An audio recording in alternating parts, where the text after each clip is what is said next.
안녕하세요. 경기도교육연구원의 엄수정입니다.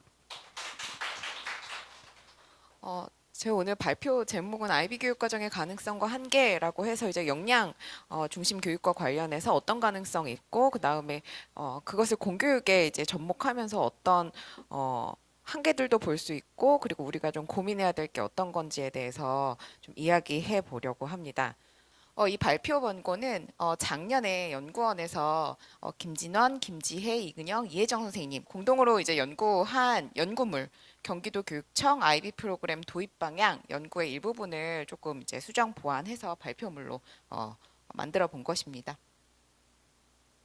우선 먼저 크게 IB 프로그램이 뭔지에 대해서 이제 설명드리고 그럼 그것이 기존의 교육과정이랑 어떤 연계성, 연관성 갖고 있는지 말씀드리고 그 IB 프로그램이 그러면 이제 공교육에 도입됐을 때 어떤 유의사항, 어떤 쟁점들이 있고 어떤 고민들을 좀 남기는지에 대해서 이야기해보는 시간을 가지려고 합니다.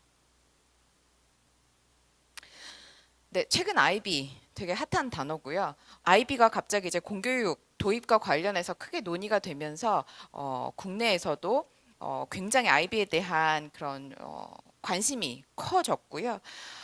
이 IB라는 게 스위스의 법적 본부를 두고 있고 그리고 네덜란드의 실무 본부 두고 있는 비영리 교육 재단인 IBO가 개발한 국제 공인 교육 프로그램입니다. 한국에서 이제 IB 프로그램에 대한 논의가 시작된 건 꽤 오래되었습니다. 2000년 뭐 초중반에 시작되었는데 그 당시만 해도 국제학교라든지 아니면 뭐 특목고 맥락에 제한돼서 논의되어 왔는데 한 교육감들이 IB 프로그램 공교육 도입과 관련해 가지고 타당성 여부를 검토한 그 시점부터 그게 한 2018년 전후거든요. 그때부터 이제 우리나라에서도 IB 프로그램에 대한 논의들이 학계에서도 그다음에 교육청 단위에서도 그다음에 교실 맥락에서도 꽤 많이 논의가 되어 왔습니다. 그래서 지금 현재는 아까 말씀해 주신 것처럼 대구, 제주 그리고 올해부터는 경기에서 이제 요 공교육에서 IB 도입을 시도하고 있습니다. IB 프로그램 개요를 조금 보면 이 등장 맥락이 사실은 그 세계대전 이후입니다. 1차 세계대전, 2차 세계대전 이후에 새로운 국제 질서 구축하기 위해서 국제기구 UN 탄생했고요. 그래서 국제기구에 근무하는 그런 주재원 자녀들을 위해서 국제학교들의 필요성이 조금 대두되었습니다. 그래서 이 국제학교 다니는 학생들은 그 해당 국가에서 언어적 장벽 을 갖고 있기 때문에 다시 본국으로 돌아가서 대학 진학이 조금 어려웠고요. 그리고 가장 큰 문제는 이제 1차 세계대전, 2차 세계대전 이제 끝나고 나서 우리 국제 질서, 그다음 국제 평화 되게 중요하다라는 걸 좀 합의하고 가자라고 했는데 그런 국제 기구에서 주장하는 그런 뭐 목표 이상 이런 거랑 조금 다르게 각 국가와 각 민족 중심의 교육이 이루어지고 있는 그런 각 국가에서 이루어지고 있는 그런 교육 그런 것들에 대해서 조금 문제의식 가지고 있었고요. 그래서 국제적 이해, 국제 평화 뭐 이런 것들을 토대로 이 국제학교 학생들이 어느 국가에서 교육을 받던지 동일한 목표를 가지고 비슷한 질의 그런 교육을 받는 걸 목표로 하자. 그래서 IB 프로그램이라는 게 개발되었습니다. 그래서 요 밑에 그림이 보시면 이렇게 네 가지 프로그램이 개발되어 있고요. 학교급별로 먼저 살펴보시면 PYP 그래서 유초등학교 수준에서 할 수 있는 거. 그래서 교육과정이 이제 뭐 이렇게 우리나라 국가교육과정처럼 뭐 성취 기준 단위에 쪼개져 있어서 이렇게 자세히 제한되어 있는 게 아니라 프레임워크, 틀만 제시합니다. 그래서 어떤 것들이 목표고 어떤 방식으로 가르쳐야 하고 뭐 이런 뭐 것을 그러니까 어떤 특징을 가진 교수 학습을 해야 하고 뭐 이런 것들을 이제 넣고요. 근데 각 나라의 국가교육과정 을 활용할 수 있도록 수업 설계할 수 있도록 이렇게 조금 틀만 제시하고 있는 형태로 PYP가 있습니다. 그리고 중학교 수준에서 할 수 있는 게 MIP입니다. 이게 사실은 학제가 그 국가에 따라 굉장히 다르기 때문에 유동적으로 활용할 수 있는데요. 이게 5년짜리로 제시합니다. IBO에서는.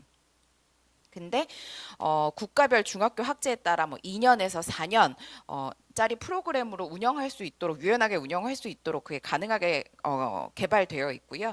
요것 또한 PYP처럼 틀 만 제시되어 있습니다. 그래서 하나의 뭐 내용 요소까지 빼곡하게 패키지로 제시하는 게 아니라 틀만 제시되어 있기 때문에 각 국가에서 굉장히 이제 유동적으로 유연하게 적용할 수 있고요.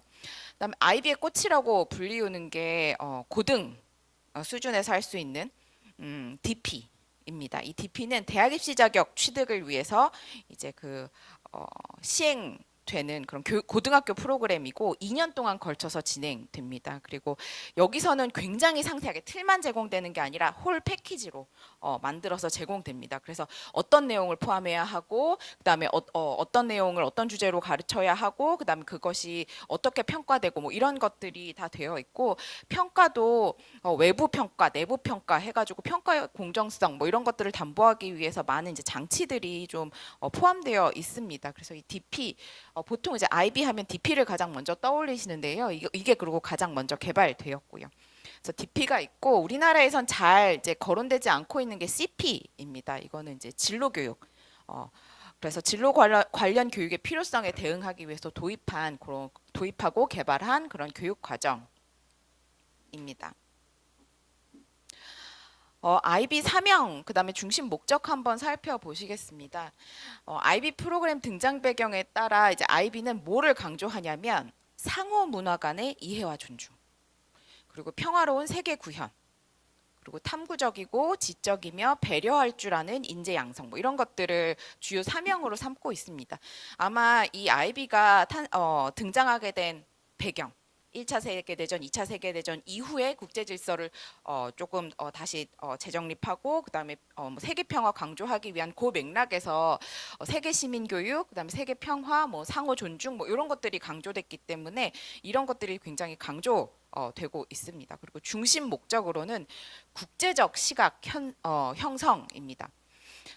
그렇기 때문에 세계 시민 교육 강조하는 입장에서는 이거 되게 이제 진전된 방식의 교육 목표 아니냐라는 주장도 있고 그렇지만 그러면 이 국제적 시각이라는 게 누구의 시각이냐? 유럽의 시각이냐, 북미의 시각이냐, 아니면 정말 제3국의 시각을 포함하냐라는 주장도 하는 비판적인 시각도 같이 존재합니다.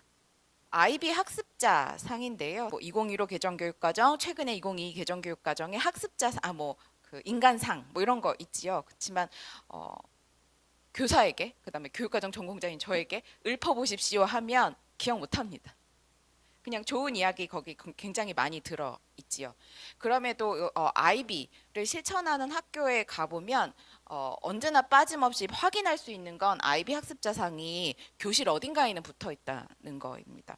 그리고 IB 학습자상은 교사가 머릿속에 반드시 가지고 수업을 시작해야 하는 교육과정 개발을 시작해야 하는 그런 것이고요. 그리고 학생들도 충분히 인지하고 선생님과 이야기하고 그리고 나서 첫 수업을 시작할 정도로 그다음에 중간중간 리마인드 할 정도로 학습자상은 굉장히 중요한 위상을 가지고 있습니다. 그래서 IB를 실천하는 교사나 참여하는 학생들이나 모두 함께 학습자상에 뭐가 있는지는 누구나 빠짐없이 이제 읊을 수 있고 그게 어떤 뜻인지를 알게 된다는 게 가장 큰 특징이라고 합니다. 이제 IB 학습자상에 이렇게 10가지 학습자상이 있는데요. 우선 탐구하는 사람. 그래서 이제 뭐 스스로 배우고 호기심을 가지고 탐구하고 탐구 과정을 이끌어가고 뭐 이런 사람을 이제 학습자상으로 두고 있죠. 지식이 풍부한 사람. 여기서는 아까 김성준 교수님 말씀하신 것처럼 3R을 중심으로 한 굉장히 협소한 지식이 아니라 폭넓은 지식입니다. 그래서 개념적 이해를 개발하고 활용하고 그다음에 지역이나 글로벌 사회에서 중요한 이슈에 참여하는 사람까지를 포함합니다. 이제 세 번째가 사고하는 사람인데요. 이게 사고가 뭐 우리 그냥 고기능 사고라는 그런 굉장히 포괄적이고 모호한 단어보다는 비판적인 사고, 창의적인 사고, 그다음에 합리적인 사고, 윤리적인 사고 뭐 이런 것들을 강조합니다. 뭐 소통하는 사람도 있고 원칙을 지키는 사람입니다. 그래서 원칙 지키는 사람에서는 모든 사람들의 존엄성, 그다음에 권리 존중할 수 있는 사람. 이지요. 근데 아쉽게도 여기는 아직까지 비인간 존재까지 확장은 하고 있지 않더라고요. 그래서 그런 측면에서 이거 조금 비판적으로 볼 수도 있을 것 같습니다.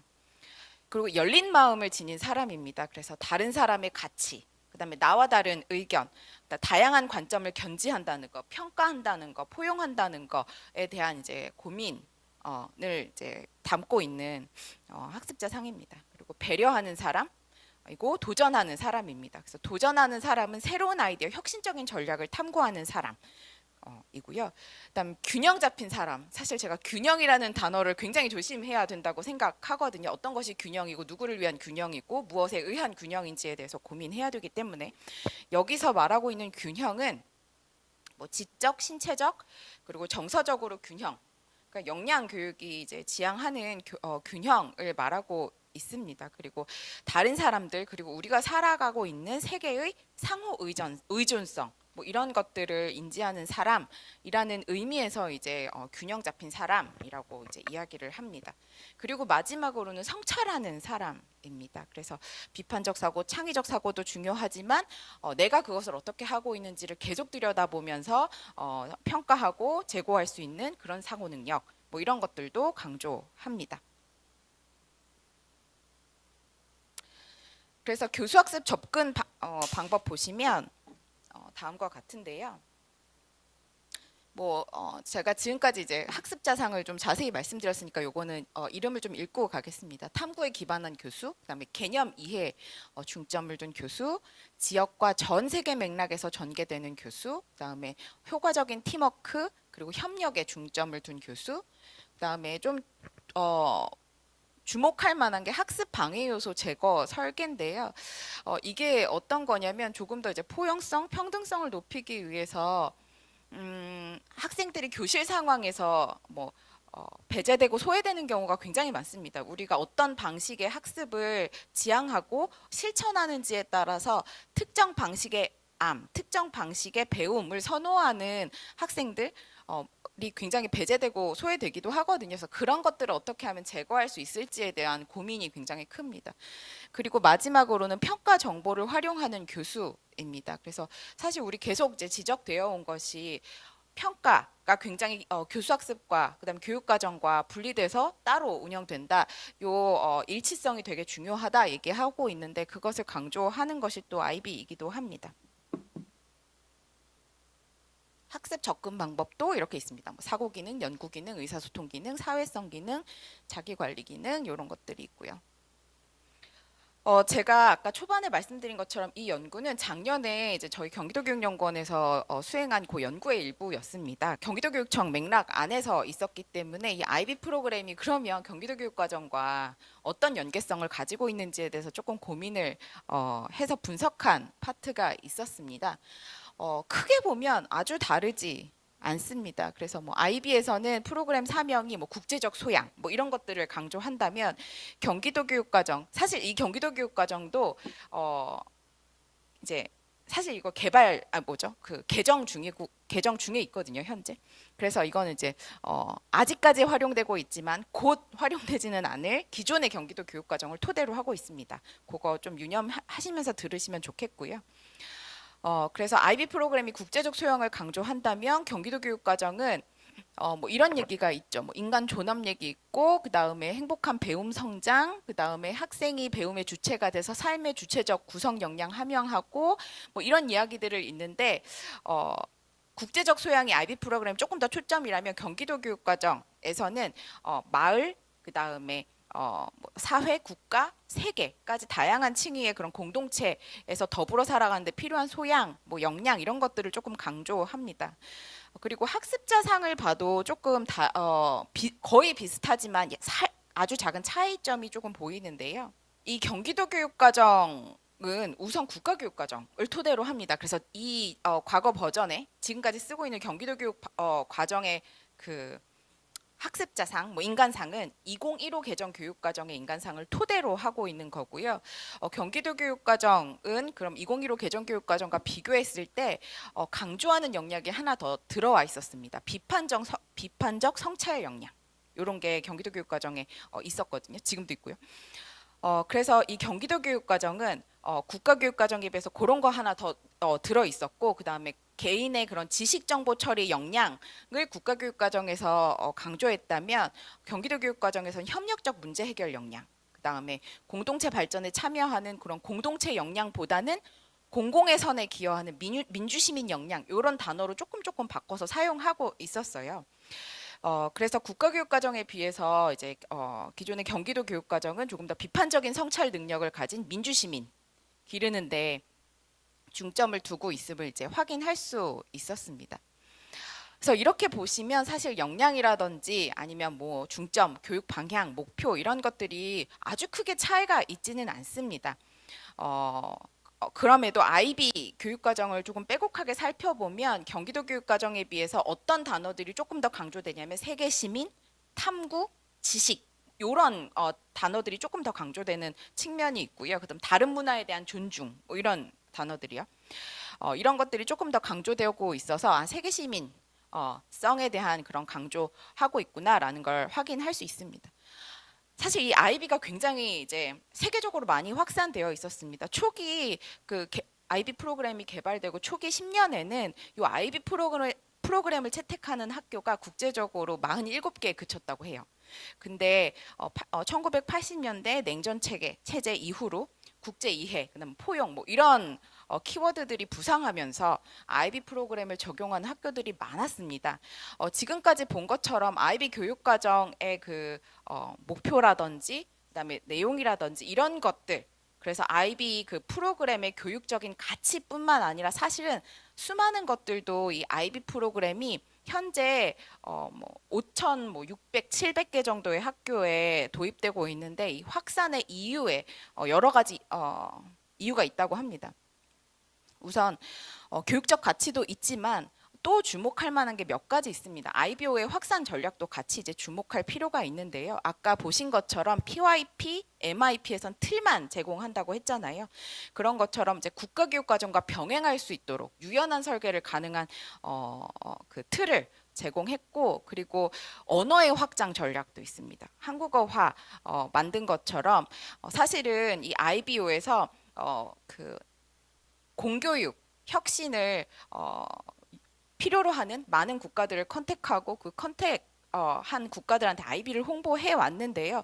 그리고 그렇기 때문에 언어를 확장하기도 하고 그리고 그 국가에 조금 더 적합할 수 있는 그 IB 그 평가 일정 같은 것도 조정했습니다. 그래서 남아메리카에 있는 국가들한테 이제 IB를 홍보하기 위해서 11월에 시험을 치를 수 있도록도 해줬고 그 다음에 스페인도 공식 언어, 스페인어를 공식 언어로 포함시키기도 하고 뭐 그랬습니다. 그리고 이제 사실은 대학 입시랑 연결되지 않으면 IB 프로그램을 이제 활용할 이유가 각 국가에서 별로 없기 때문에 굉장히 각국 그 다음에 유명한 그런 대학 입학사정관들, 그 다음에 학자들이랑 컨택해서 홍보 영상 찍고, 그 다음에 대학 그 연계, 입학 대입과의 연계, 뭐 이런 것들을 강화하기 위한 노력들을 조금 각 국가와 연계해와서 해오고 있습니다. 그래서 이제 많은 실천가들, 학자들이 강조하는 건 IB 교육적 가치 충분히 있고 거기에 더해서 이런 확산 전략이 있기 때문에 굉장히 많은 국가에 퍼지고 있다라고 이야기를 했고 그렇기 때문에 많은 국가에서 공교육 도입에 대한 논의가 이루어지고 있습니다. 그렇지만 처음에 제가 말씀드린 것처럼 IB는 국제학교 학생들을 위해서 도입된 것이고 지금 현재 이 IB는 우리나라에서 이제 이야기가 되고 있는 건 공교육 도입 때문에 이야기가 되고 있습니다. 그래서 IB가 공교육에 그럼 도입됐을 때 어떤 쟁점들이 있고 고민해야 될 지점이 어떤 것들이 있는지 간략하게 말씀드리고 마무리하도록 하려고 합니다. 이렇게 5가지 지점을 조금 이야기해 보려고 합니다. IB는 그럼 현재 대입 제도와 병행 가능한가? 아까 말씀해 주셨는데 국내 공교육에서 이제 대입 제도 굉장히 문제가 많다라는 이야기 많이 있고요. 그래서 이제 IB를 좀 긍정적으로 보는 사람들은 IB를 도입하면 국가교육과정의 개혁을 넘어서 대입 제도의 개혁을 유도할 거다. 라는 긍정적인 시각을 보는 사람들도 있습니다. 한국 대학 입시 개혁의 촉매제 기능할 거다라고 주장하는 사람도 있고요. IB에서 주요 그런 교육과정적인 특징으로 과정 중심 평가를 뽑거든요. 그래서 학생 결과에 점수를 부여하는 것 그 자체를 목적으로 하는 게 아니라 그 과정 중에서 발생하는 그런 행동 변화, 사고 변화 뭐 이런 것들을 기록하고 평가하는 것 뭐 이런 것들을 강조하는데 그래서 IB 학교들이 많이 이제 생기고, 그리고 IB에서 강조하는 그 과정 중심 평가에 익숙해지면 내부에서 요청이 있을 것 아니냐라는 그런 시각도 있습니다. 그래서 대입이 바뀔 거다라는 이야기도 있지만 동시에 또 어떤 비판도 있냐면 사실 지금 현재 그 수능 그 시스템과 병행하기는 어렵습니다. 왜냐하면 11월에 아이비가 졸업 시험을 보거든요. 그래서 정시를 선택하는 학생들은 아이비 프로그램과 수능을 병행할 수 없기 때문에 이제 대입과의 연계에서 좀 큰 문제가 있기 때문에 그거 개선하지 않으면 굉장히 이제 도입하기 어렵다. 뭐 이런 이야기도 있습니다. 두 번째는 굉장히 중요한 문제입니다. 아이비는 교육 불평등을 완화하는가? 국제학교에서 사용할 목적으로 개발된 아이비가 공교육에 도입되면서 가장 빈번하게 논의된 쟁점이 교육 불평등 문제였습니다. 사실 찬성하는 사람들은 아이비를 일부 사립학교, 일부 국제학교에서 접할 수 있는 높은 질의 교육과정을 보다 많은 학생들한테 제공할 수 있는 것 아니냐라는 이제 것을 강조했습니다. 그리고 또 하나는 뭐냐면 IBO 그 공식 홈페이지에서는 아이비 프로그램이 평등, 그 다음에 포용교육 굉장히 중요하게 여긴다. 이유는 학교 교실 상황, 교수학습 상황에서 일어날 수 있는 배제, 소외 이런 것들을 줄이기 위해서 많은 장벽들을 없애고 있기 때문이다. 그 보편적 학습 설계도 하고 뭐 이런 이야기들을 많이 하거든요. 그러나 아이비 프로그램이 교육 불평등, 특히 아이비 프로그램이 공교육에 도입됐을 때 교육 불평등을 심화시킨다는 주장도 빈번히 일어나고 있습니다.